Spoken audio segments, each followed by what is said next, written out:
నమస్తే అండి. అందరూ ఎలా ఉన్నారు? 'బిగ్ బాస్' షో నుంచి 50 మంది కన్సిస్టెంట్స్ ఉగ్రవాది సంస్థలకు సంబంధించిన బెట్టింగ్ యాప్‌లైతే ప్రమోట్ చేశారండి. ఆధారాలన్నీ ఇన్‌స్టాగ్రామ్‌లో పెట్టాను. ఒకసారి చూడండి. సో, దీనికి పూర్తిగా బాధ్యత కర్త కర్మ క్రియ నాగార్జున గారు. ఈ ఉగ్రవాద సంస్థలకు సహాయం చేసినందుకు గాను పూర్తిగా వీడియో చూడండి. ఫస్ట్ అయితే ఒక లైక్ కొట్టండి. కంటిన్యూ చేద్దాం. ఇప్పుడు నాగార్జున గారు మీకొక విషయం అడగాలని ఈ వీడియో చేస్తున్నానండి. నాకు తెలియక అడుగుతాను. ఈ 'బిగ్ బాస్' షోని నేను షోని నిందించట్లేదండి. 'బిగ్ బాస్' షోలో ఉన్న కన్సిస్టెన్సీ నేను నిందిస్తున్నాను. మీరు తప్పుగా అర్థం చేసుకోకండి. జాగ్రత్తగా వినండి సార్. ఇప్పుడు ఒక స్కూల్‌లో ఒక విద్యార్థి తప్పు చేస్తే దాని బాధ్యత టీచర్‌ది.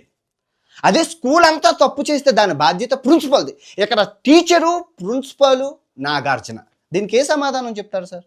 మామూలుగా మనలో మనమాట ఎవరికైనా ఉపయోగం ఉన్నా సార్ ఈ బెట్టింగ్ యాప్‌లో ఒక్కసారి చూడండి సార్. ఒక్క బెట్టింగ్ యాప్ అయినా అమ్మ, అబ్బా ఏదైనా పుట్టింది అయితే నన్ను చెప్పించుకొని కొట్టండి సార్. ఏవి ఇక్కడ భారతదేశంలో రిజిస్ట్రేషన్ కావు. అన్నీ ఉగ్రవాద సంస్థలకు సంబంధించినవి. అతిపతితులు. ఇప్పుడు ఒక ప్రొడక్ట్ ఉన్నదంటే ఇప్పుడు ఐఫోన్ ఉందంటే స్టీవ్ జాబ్ యాపిల్ కంపెనీ.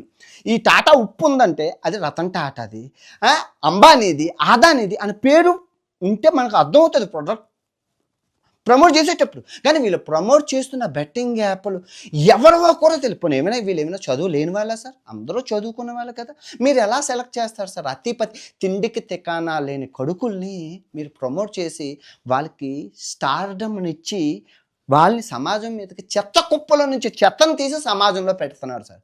ఎంతవరకు న్యాయం చెప్తాను? నాకు